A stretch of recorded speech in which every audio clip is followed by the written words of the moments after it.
Phil, it's Bob Lazzari and Tony D'Angelo here in Eastern Connecticut. Thanks for joining us this evening, Good evening, Phil. How are you guys doing tonight? We're terrific, and Phil, it's an honor to speak with you. Sure You were gracious enough to talk to Tony on his show back in April. That's how we basically hooked up, and Tony and I were mentioning right before we came on the air, we have a lot to thank you for because we grew really up do.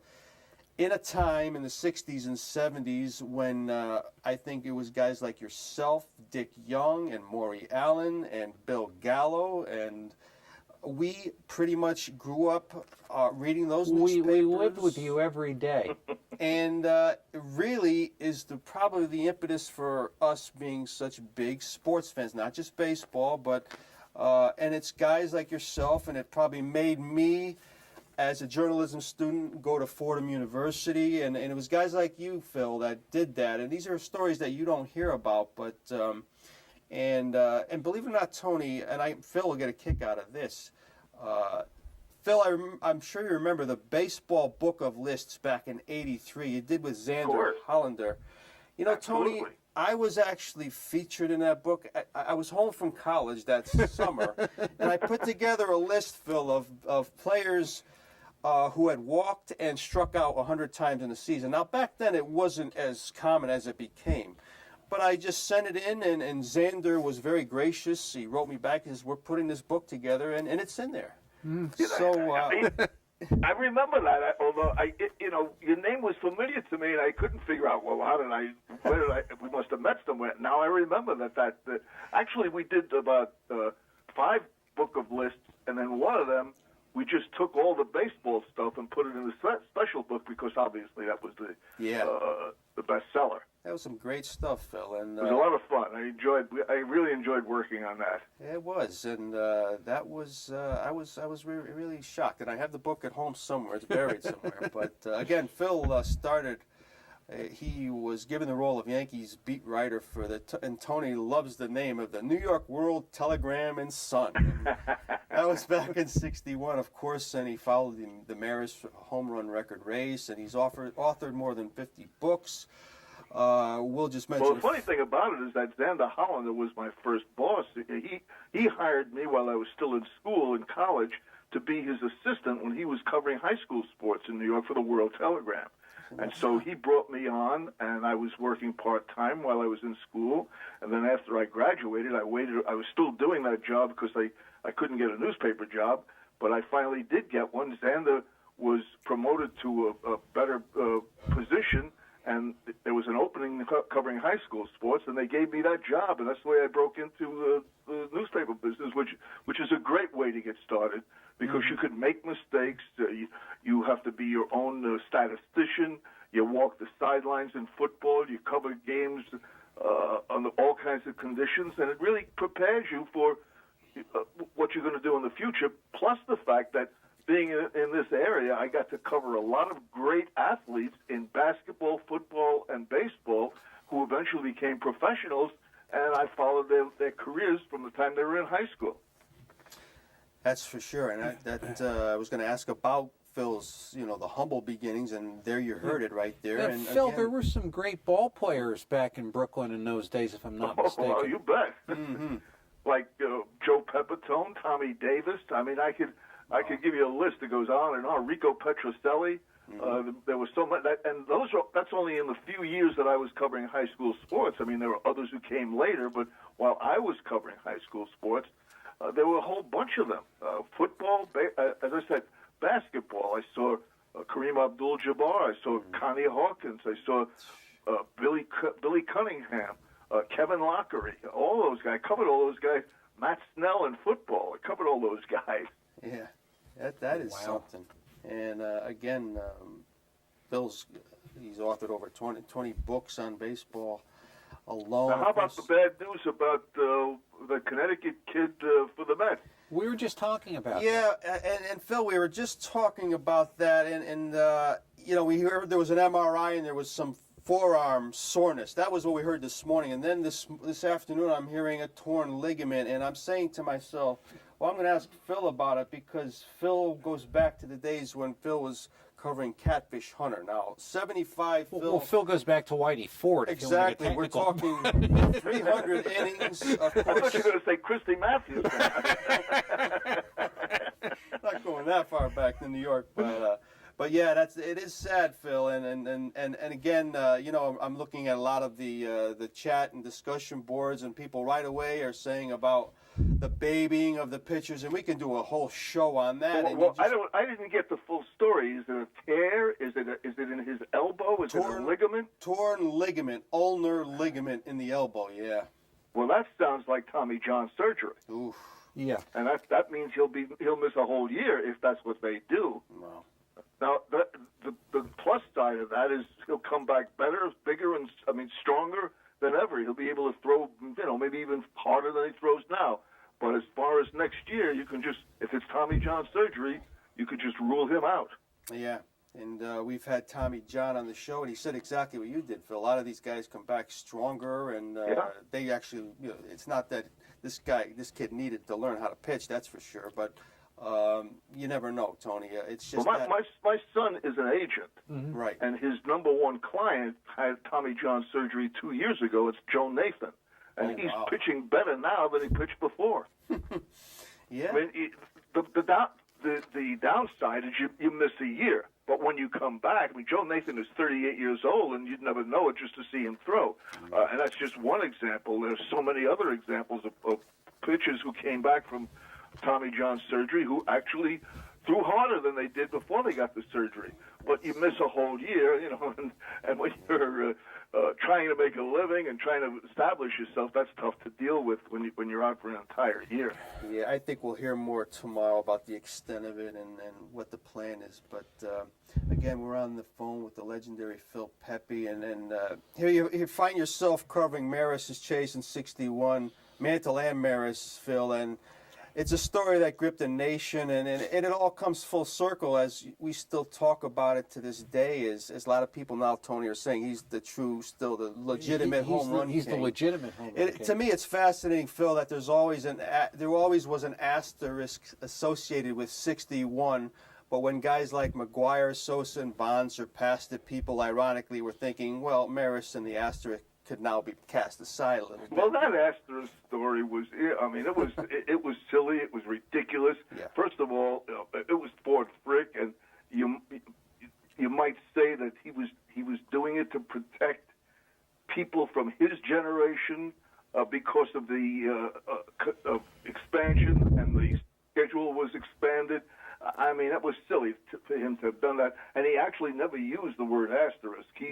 He alluded to something that there would be some kind of a special mention in the record books, and someone at the meeting where he made that comment said, "You mean like an asterisk?" And he said, "Yeah, that's right." But he never actually used the word asterisk.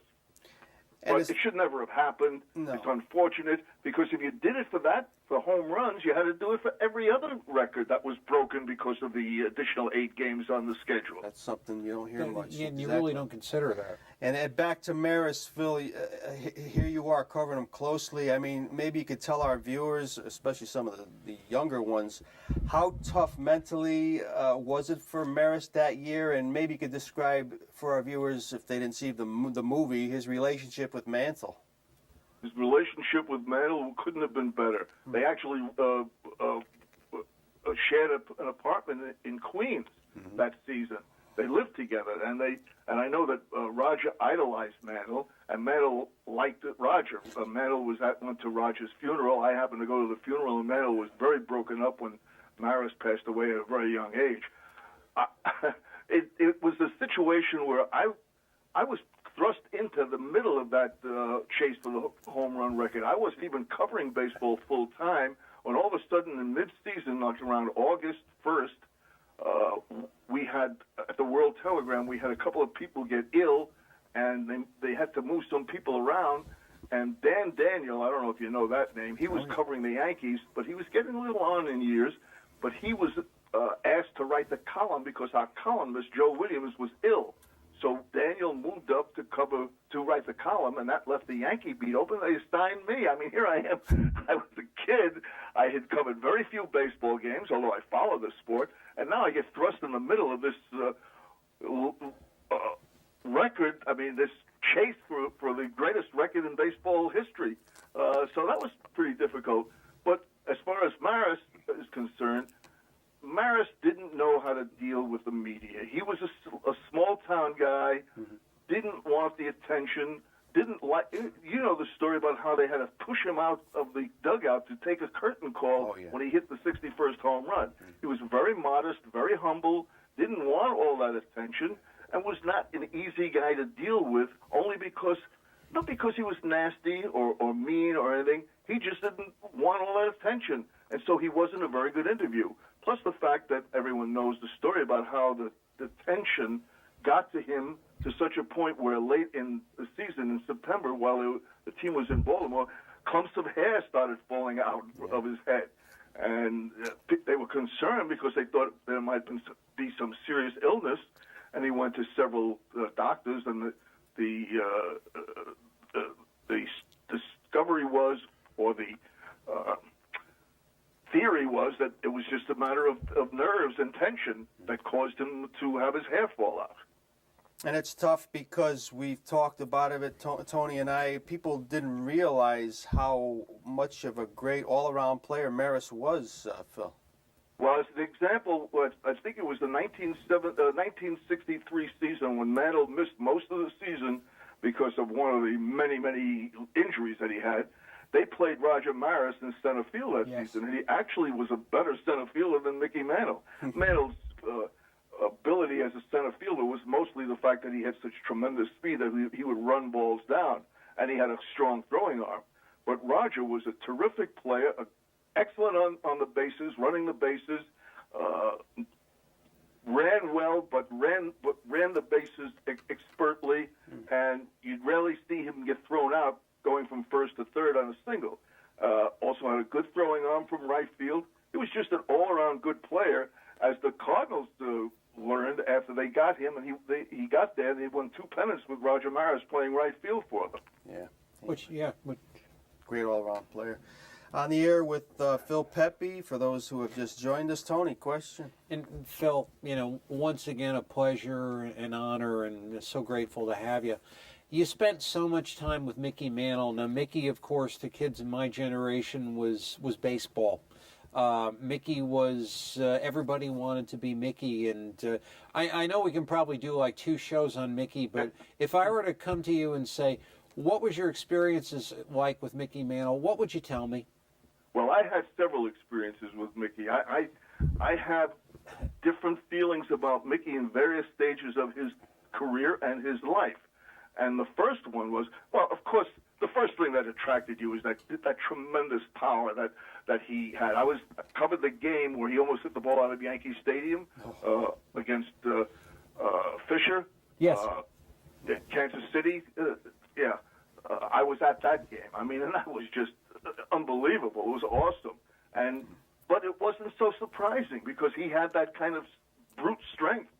And you got to understand, too, that I grew up as a Brooklyn Dodger fan.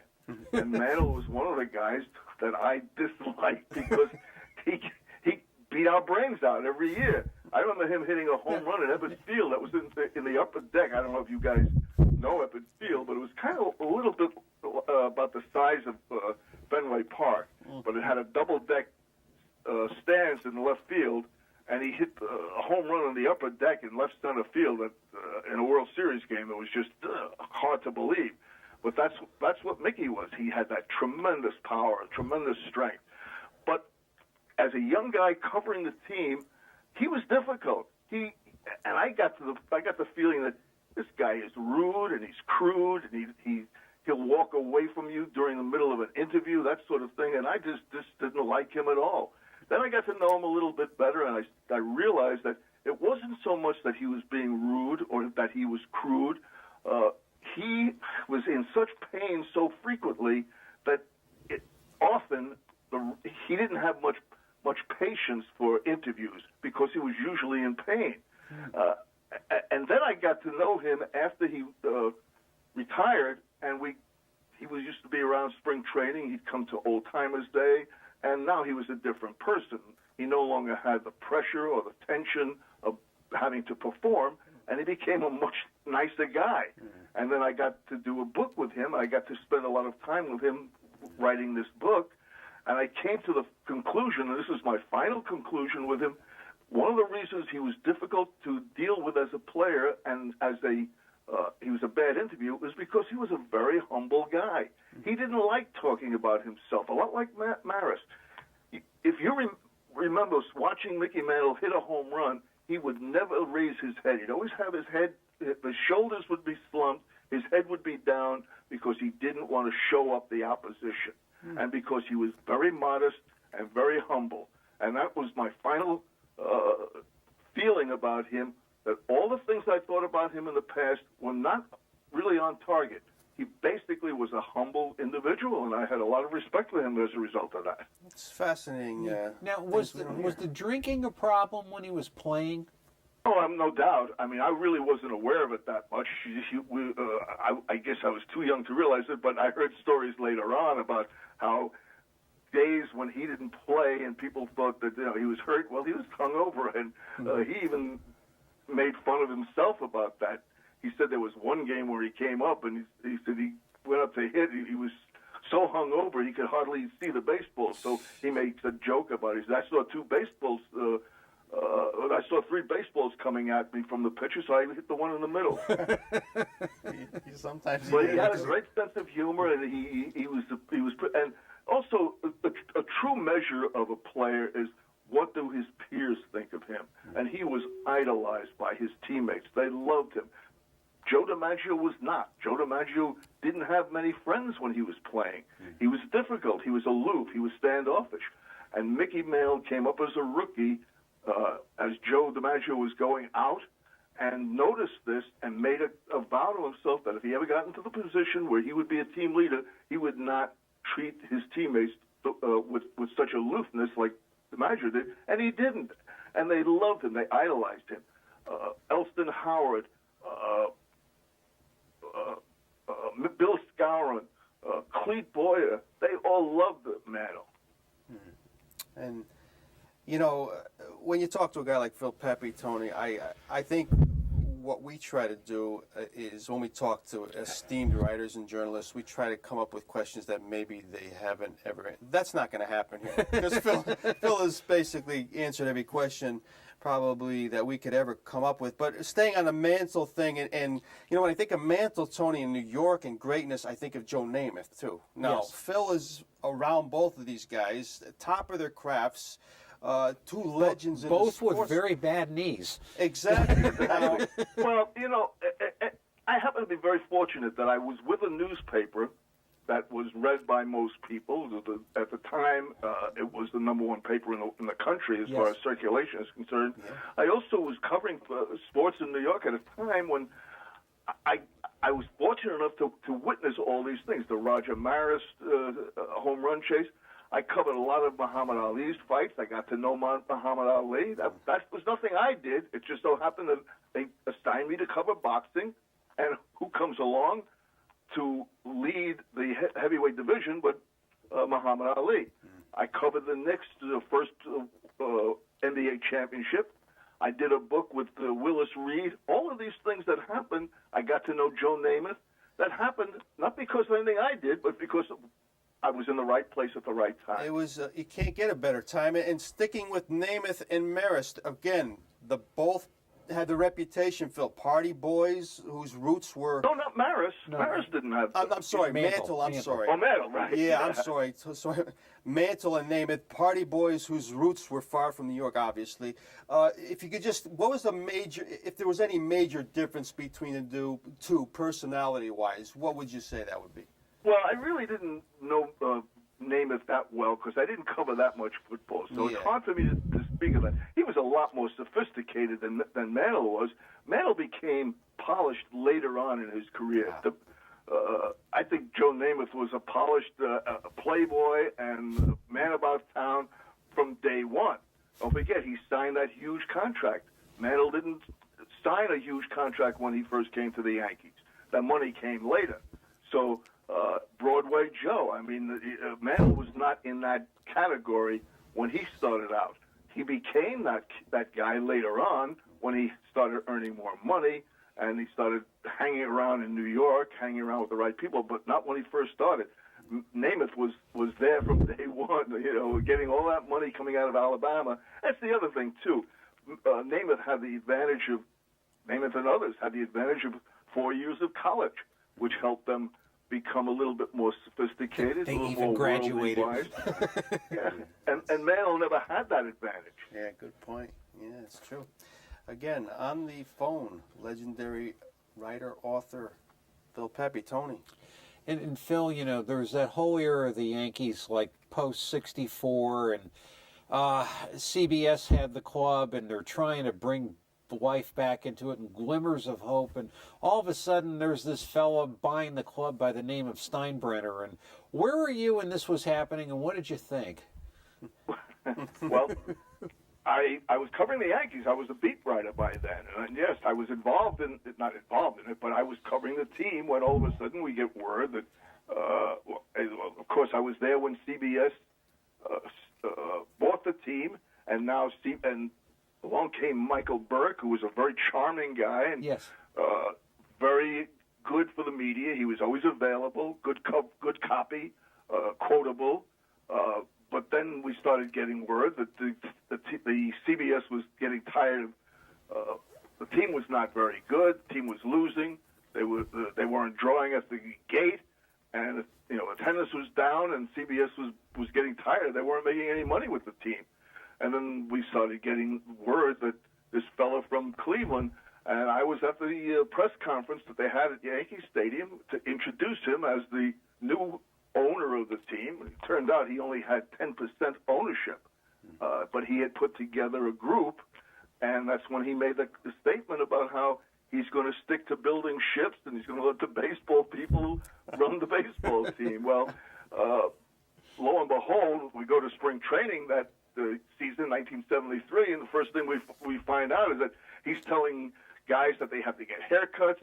He's telling catchers that they have to turn their caps around, and it was obvious. And then he gets into a little bit of a dispute with Michael Burke, and next thing we know, Michael Burke is leaving the Yankees, and then Bob Fischel, the publicity guy, is leaving the Yankees, and it was just like an exodus of old former employees of Yankee Stadium started leaving. Well, there had to be a reason, and the reason was this guy was meddling. This guy was had his fingers, his hands on everything, and people were having a tough time dealing with that. I also remember going back to the Daily News and looking up in the library. They had these envelopes of clips of stories that had run in the paper, and I asked for the clips on George Steinbrenner from Cleveland, and there were 3 articles in there.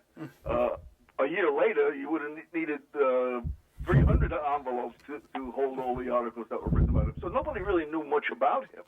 He was a shipbuilder. I didn't even know what a shipbuilder was, but he was a shipbuilder from Cleveland, and now he's the owner of the Yankees. And of course, we know the whole relationship, Tony, and Phil's written at length about the relationship between Steinbrenner and Billy Martin. The hirings and firings with the Yankees, and Billy was a fierce competitor, obviously, Phil. But while you're covering it, did it get to the point where, did it ever seem embarrassing to you to have to keep reporting that, Billy's back? It truly was a soap opera. It wasn't too much embarrassing. It was a nuisance. I wanted to come and look at baseball. I wanted to write about it. They talk about it being a circus now with Alex Rodriguez, right. What he's been going through, and he's in the paper every day, one thing or another. But he's only one guy. When I was covering the team in that period, when the Steinbrenner, it was Steinbrenner and Martin and Jackson and Munson. There was always something going on. It wasn't just one guy, and you were afraid to go to sleep at night because if you're on the road with them, afraid to go to sleep because somebody's liable to punch somebody else out, and you're going to miss a story. And there was a lot of pressure to keep up with what was going on, and I wasn't too thrilled about. I was there the day that Billy almost got into the fight with Reggie in Boston. All those things. Oh yeah. And I really didn't want to have to. I knew I had to write about that, but I wanted to write about the team. I wanted to write about baseball, and the Yankees were getting better. And it was an interesting team to cover what they were doing on the field. I didn't want to have to cover what they were doing off the field, but I had no choice. Yeah, that was back in the day. We were reading about it every day, Tony, and it was great stuff. Yeah, the Bronx Zoo. The Bronx Zoo. That's I lived Look at all right the across books that is spawned. I mean, Yeah. Sparky Lyle writes a book. Greg Nettles writes a book. Peter Golenbach, yourself. Yeah. Yeah. Yeah, unbelievable. We have a few more minutes, Tony, with Phil. Question. And Bill, can you tell us another thing we could write a book on? What was it like to cover Billy Martin? Was he receptive to writers? Was he moody? Was he grumpy? Did he drink? I mean, Well, he obviously drank, but that never got in the way of what I think what he did on the field. I never saw any example of that. And he could be embarrassed. He would not be able to survive in the way the game is run now. Not the game, but the way they have the manager has to be made available to the media every day at 5 o'clock. Let's say it's a prescribed thing. In my day, there was no such thing. Nowadays you can't go into the manager's office. In my day, you walk into the manager's office. I often would go into Billy Martin's office in Yankee Stadium, and he'd be sitting at his desk watching cartoons on television. And you just chat with him, and you get to learn things that way. You have a relationship with him. Now, he was very difficult with the media if he didn't know you. Mm-hmm. He was very short-tempered with out-of-town writers who would come in and would ask him questions. Billy didn't like to be asked about the mistakes he made or the decisions he made on the field. He felt that he was being challenged, and he didn't like that. Today, they can't avoid that. Joe Girardi can't avoid it. If there's a controversial decision that he made, he has to address it. I couldn't see Billy Martin addressing it. However, if you were a regular guy who traveled with the team and he saw you on a regular daily basis, he was a much different man, and he was very gracious and very cordial towards you. I mean, I had a very good relationship with him, to the point where his son and my son are partners. My son is an agent. They're partners in the agency. And this dates back to the time when they were 9 years old and they met in spring training, where Billy brought his son to spring training and I brought my son to spring training, and these two kids got together, and 50-some-odd years later, they're still friends, and they're working together. Mm. So I had that kind of relationship with Billy. I was asked to be a pallbearer at his funeral, but unfortunately, I was with my family on a cruise, and I couldn't get back in time. But that's how close we were at the time that his family asked me to be one of his pallbearers, and I regret that I never was able to do that. Mm. It's fascinating. Again, things that we've talked to other people, of course, that didn't know Martin the way Phil did, and of course they would just go by that other side. Yeah, what history said. Yeah, exactly. Well, he could be tough to deal with. I understand that. Sure. If you talk to a writer from Cleveland or from Detroit, and he tells you stories about Billy Martin being uncooperative and mean and nasty, I can understand that. I just didn't see that side of him. At least I saw it, but it wasn't directed at me or other writers who were regulars with the team. And we've told our viewers, Tony, that Phil is he's written books on various other athletes, yes. And one of we talk about fierce competitors and legends, and what comes to my mind in one of the books you wrote was From Ghetto to Glory. That was about Bob Gibson, Phil, the 1.12 ERA and 68, Tony. We've talked about it before on this show, and to me, and I want to know your opinion, Phil, was he probably has to be right at the top of your list as one of the most fierce competitors in any sport you ever covered? Oh, absolutely, absolutely, and I have some stories to illustrate that competitiveness. But I know you're running out of time, so we'll have to do this another day. But I did a book with him, as you just mentioned, yes. And I thought that because I had gotten to know him that well, that I was an exception. I mean, that I could do anything with him. And here he was. He's going to pitch against the Mets at Shea Stadium, and I go to the game just to see him, and renew my relationship with him. And he's in the batting cage, and he comes out of the batting cage, and I start talking to him, and he looks at me and he says, "Get out of here!" He says, "You of all people should know. I don't talk to the media the day that I'm pitching." He chased me away. And I said, he shot me down. I said, "How can you do this to me? I just got through writing this book with him, made him a lot of money, and now he's treating me like this." Later on, after the game, he was, he laughed about it, but that's the personality that he had. That is a good illustration of what a competitor he was. He wouldn't even talk to his friends if he was pitching that day. That's as competitive as they get, and he had that reputation, that's for sure. And as we talked to Bill, we had a picture on the screen, Tony, of Phil, Yogi Berra, and Bill Gallo. That's a great picture. It really is. On the TV screen. But last question, Tony. Yeah, and Phil, out of all the guys you ever covered, out of all the guys that, the clubhouses you had been in, who probably do you think is the most pleasurable guy that you had been with and had the privilege of being with? Well, you're putting me on the spot because there are so many.